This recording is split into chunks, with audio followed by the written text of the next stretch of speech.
Okay, for number 27, we have our first graphing question.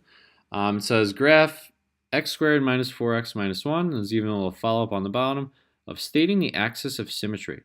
I'm actually going to start down there. I'll explain why in a second.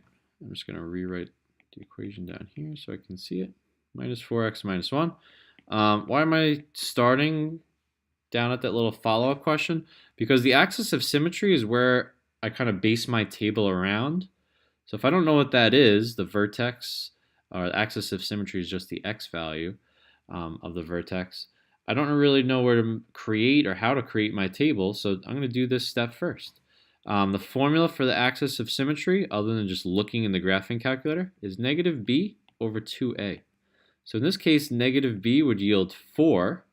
Since b is negative 4, the negation of negative 4 is positive 4. 2 times 1. A here is just 1 since it's x squared. We get 4 over 2, or simply 2.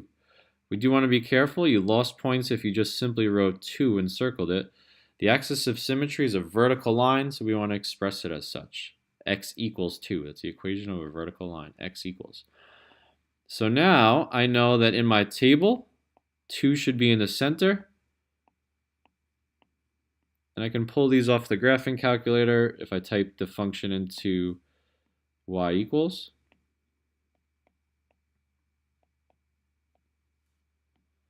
And I'm going to copy basically from negative 1 to 5, usually like 2 or 3 values on either side of the vertex.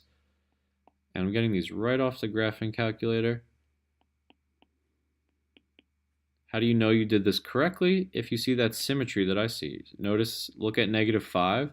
You see that mirror imaging taking place on either side. And now I'm just going to carefully plot the points. Graders do look to see that you actually plotted the points rather than maybe just like kind of throwing together a curve that you could have just copied off someone. So they do want to see that you actually took the time to plot the accurate points. 5, 4, and negative 1, 4. Okay, now I'm going to carefully connect these. A little difficult on the iPad.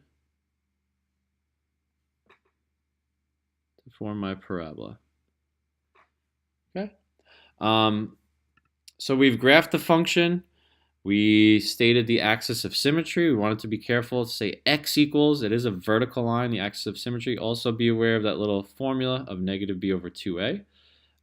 You don't have to kind of show all that work. You can pull it out of the calculator, but knowing how to do things, obviously the correct way is that much simpler. Okay, this was number 27. In terms of points as well, you're looking around 1 and 1 here. So if you messed up on the bottom, this is only 2 points. You still, even if you have a perfect graph and a perfect table, only a 1 out of 2. So you do want to be careful with part 2s. Easy, but at the same time, it's easy to lose points.